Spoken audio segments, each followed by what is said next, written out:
बिहार की मतदाता सूची में बड़े पैमाने पर नाम काटे जाने यानी एसआईआर मुद्दे को लेकर कांग्रेस पार्टी ने आज सुप्रीम कोर्ट के फैसले का स्वागत किया।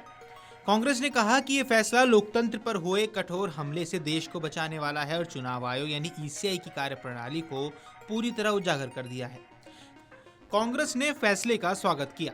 जयराम रमेश ने सोशल मीडिया प्लेटफॉर्म एक्स पर लिखा, आज सुप्रीम कोर्ट ने लोकतंत्र को सुरक्षित किया है। चुनाव आयोग ने अब तक बाधा डालने वाली और मतदाताओं के अधिकारों के खिलाफ काम करने वाली भूमिका निभाई थी, लेकिन अब अदालत ने राजनीतिक दलों को भी इस पूरी प्रक्रिया में शामिल करने का रास्ता खोल दिया है।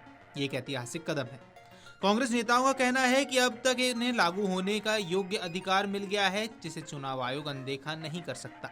कांग्रेस ने सीधा चुनाव आयोग पर निशाना साधते हुए कहा, आज चुनाव आयोग पूरी तरह बेनकाब और बदनाम हो गया है। दरअसल सुप्रीम कोर्ट ने शुक्रवार को एसआईआर के खिलाफ दायर याचिकाओं पर सुनवाई की थी और इस दौरान सुनवाई में सुप्रीम कोर्ट ने चुनाव आयोग को निर्देश दिया कि जिन लोगों के नाम मतदाता सूची से बाहर हुए हैं वे ऑनलाइन तरीके से आवेदन कर सकते हैं। जस्टिस सूर्यकांत और जस्टिस जय माल्या बागची की पीठ ने आवेदनकर्ताओं को आधार कार्ड के साथ ही 11 अन्य दस्तावेजों के साथ आवेदन करने की मंजूरी दे दी है। सुप्रीम कोर्ट ने इस बात पर हैरानी जाहिर की कि राजनीतिक पार्टियां मतदाता सूची से बाहर किए गए 65 लाख लोगों के नामों पर आपत्ति दर्ज कराने के लिए आगे क्यों नहीं आ रही हैं। सुप्रीम कोर्ट ने राजनीतिक पार्टियों की निष्क्रियता पर भी हैरानी जताई।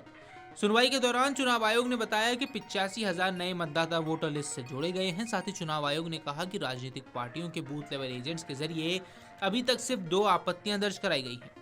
सुप्रीम कोर्ट ने कहा कि कोई भी व्यक्ति खुद से या राजनीतिक पार्टियों के बूथ लेवल एजेंट्स की मदद से ऑनलाइन आवेदन कर सकता है और उन्हें भौतिक तौर पर फॉर्म जमा कराने की जरूरत नहीं होगी। अदालत ने कहा कि आवेदन के फॉर्म 6 के साथ आवेदक आधार कार्ड समेत 11 दस्तावेजों में से कोई भी दस्तावेज जमा कर सकता है। सुप्रीम कोर्ट ने यह भी कहा कि बिहार की सभी 12 राजनीतिक पार्टियों को अपनी पार्टी कार्यकर्ताओं को निर्देश दिए जाने चाहिए कि वे लोगों की मदद करें, उन्हें जागरूक करें, ताकि लोग मतदाता सूची से नाम कटने की स्थिति में ऑनलाइन आवेदन कर सकें। पीठ ने कहा कि सभी राजनीतिक पार्टियों को अगली सुनवाई पर स्टेटस रिपोर्ट जमा करनी होगी, जिसमें उन्हें बताना होगा कि उन्होंने कितने लोगों की ऑनलाइन फॉर्म भरने में मदद की। पीठ ने मामले की अगली सुनवाई 8 सितंबर को तय की है। पीठ ने चुनाव अधिकारियों से यह भी कहा है कि बूथ लेवल एजेंट्स द्वारा आवेदन कराए जाने पर उन्हें एक पर्ची भी दी जाए। चुनाव आयोग की ओर से पेश वरिष्ठ अधिवक्ता राकेश द्विवेदी ने अदालत से आग्रह किया कि चुनाव आयोग को यह साबित करने के लिए 15 दिन का समय दिया जाए कि कोई भी मतदाता सूची से बाहर नहीं है। द्विवेदी ने कहा कि राजनीतिक दल शोर मचा रहे हैं, लेकिन स्थिति उतनी खराब नहीं है। हम पर विश्वास रखें और हमें कुछ और समय दें। हम आपको दिखा देंगे कि कोई भी मतदाता सूची से बाहर नहीं है।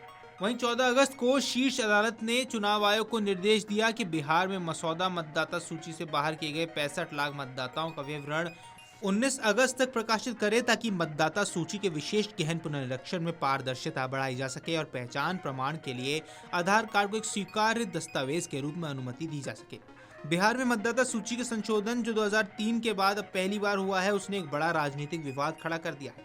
एसआईआर के बाद बिहार में पंजीकृत मतदाताओं की कुल संख्या जो इस प्रक्रिया से पहले 7.9 करोड़ थी, घटकर 7.24 करोड़ रह गई है। Video desk amarujala.com। अगर आप ये वीडियो YouTube पर देख रहे हैं तो हमारे चैनल को सब्सक्राइब कर बेल आइकन दबाएं और Facebook पर देख रहे हैं तो हमारे पेज को लाइक करें।